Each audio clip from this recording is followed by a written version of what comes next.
Yang keempat dari mempelajari sirah, ma'rifatu sababul wurudul hadis.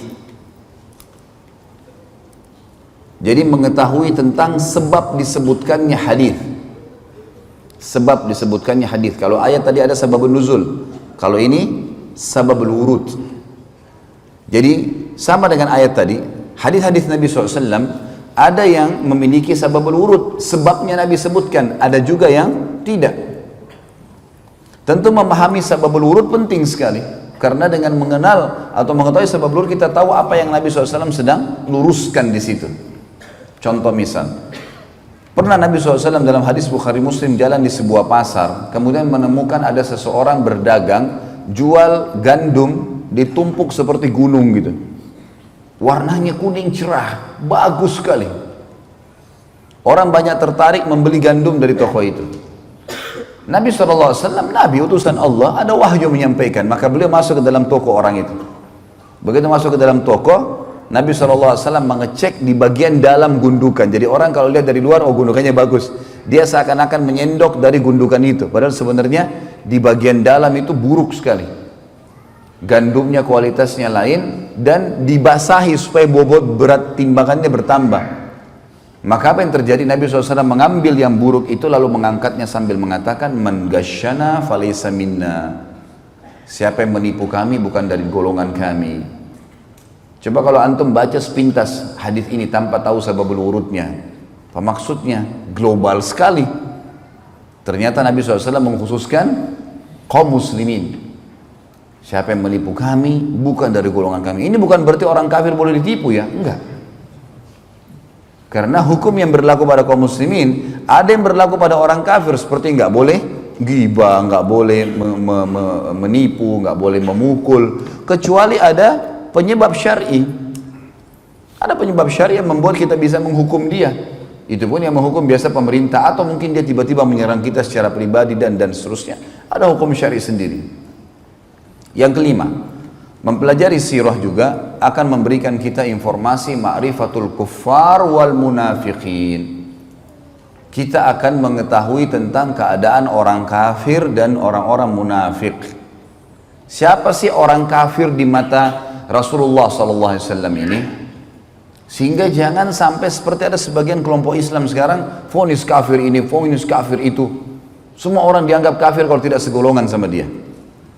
Ini keliru sekali. Dari mana ini? Ada penyebab, gitu kan? Sampai saya bahas ada di YouTube teman-teman sekalian, Nawaqidul Iman, pembatal keislaman. Di awal-awalnya saya jelaskan itu, salah satu disertasi S3 yang sangat baik tentunya, tulisan ini Masya Allah. Dan di situ disebutkan banyak pendapat ulama salaf, ya, ulama sahabat tabi'in, tabi'in yang menjelaskan kepada kita tentang tidak bolehnya vonis kafir kecuali orang yang sudah jelas tervonis kafir sesuai dengan indikasi yang telah disampaikan oleh Nabi SAW di zaman beliau. Orang jelas-jelas murtad tinggalkan agamanya misalnya.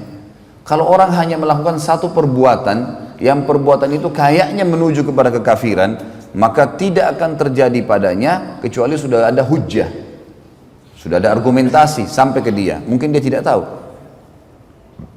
Nabi SAW tidak spontanitas menyuruh seseorang memvonis ini pasti kafir. Contoh misal hadis yang sahih menjelaskan perilaku Usamah radhiyallahu anhu pada saat membunuh seorang lawan duelnya. Terjadi peperangan dipimpin oleh Amr bin As radhiyallahu anhu ajma'in, menyerang satu suku Arab yang mau menyerang Madinah. Berhasil menang. Rupanya ada satu orang ngolok-ngolok sahabat, mau melawan tapi sedikit melawan, lari.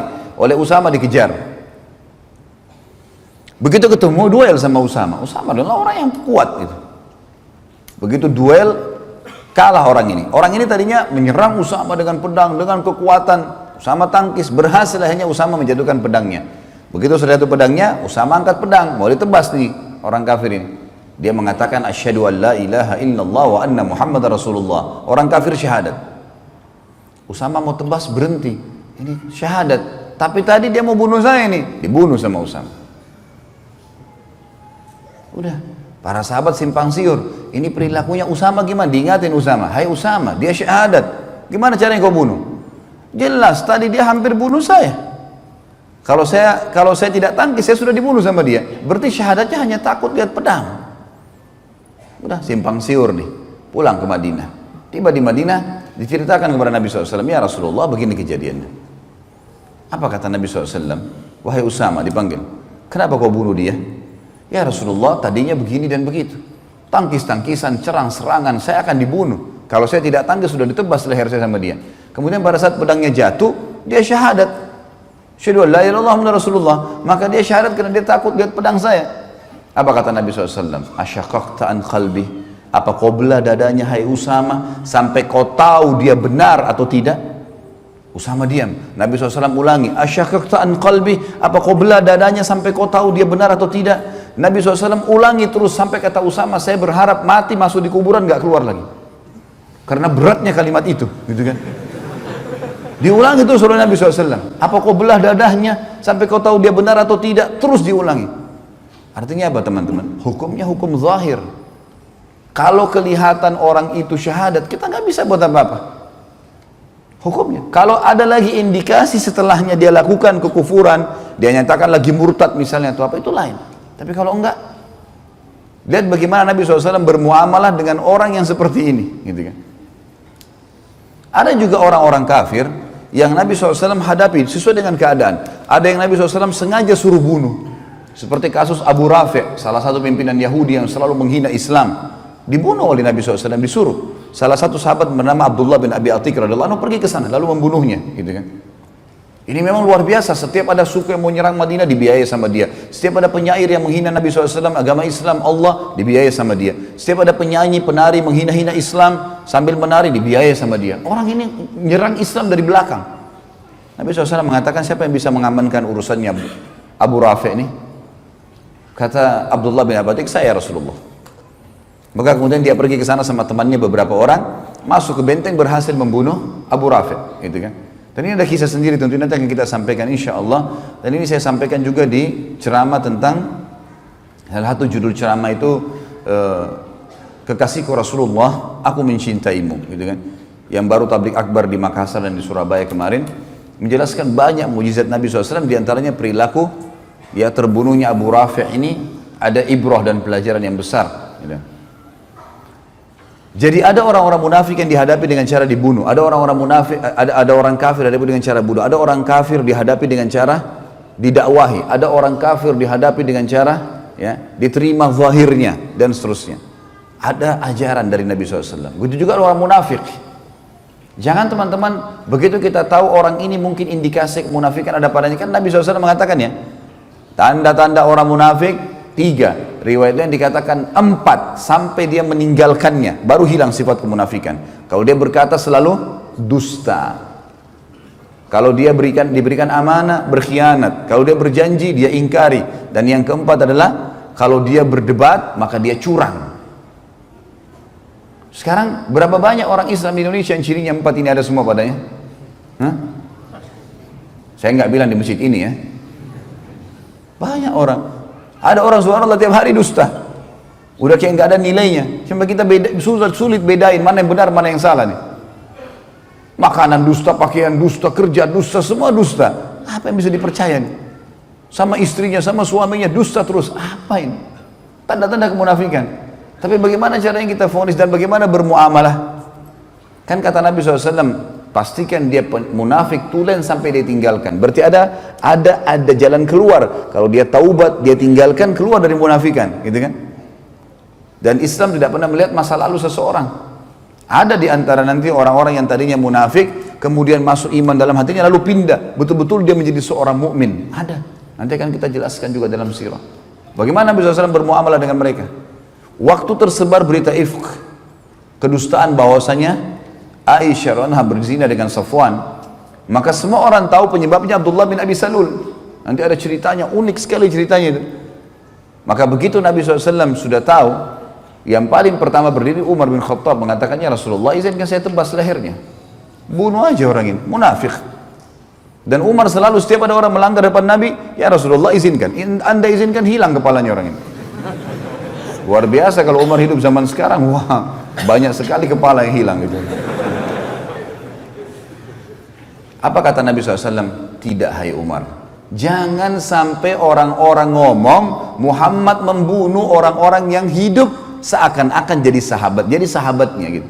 Seperti ini munafik, jelas-jelas munafik, Nabi SAW tahu. Tapi kan dia berbaur dengan muslimin, seakan-akan dia bagian dari sahabat. Jangan sampai orang berkata Muhammad bunuh sahabatnya.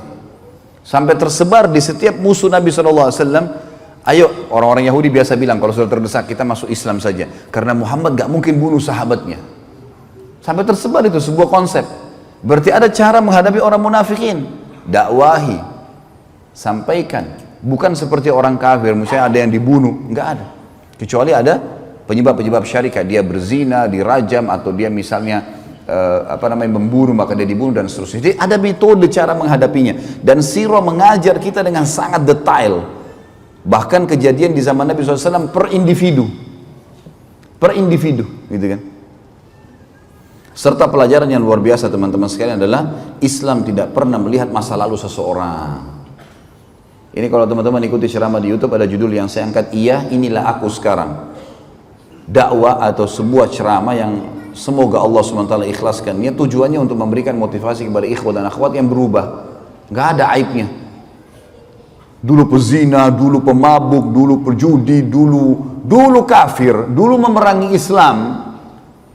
Tapi setelah syahadat, selesai semua. Karena Islam tidak membenci individu seseorang. Yang dibenci adalah perilaku yang salah.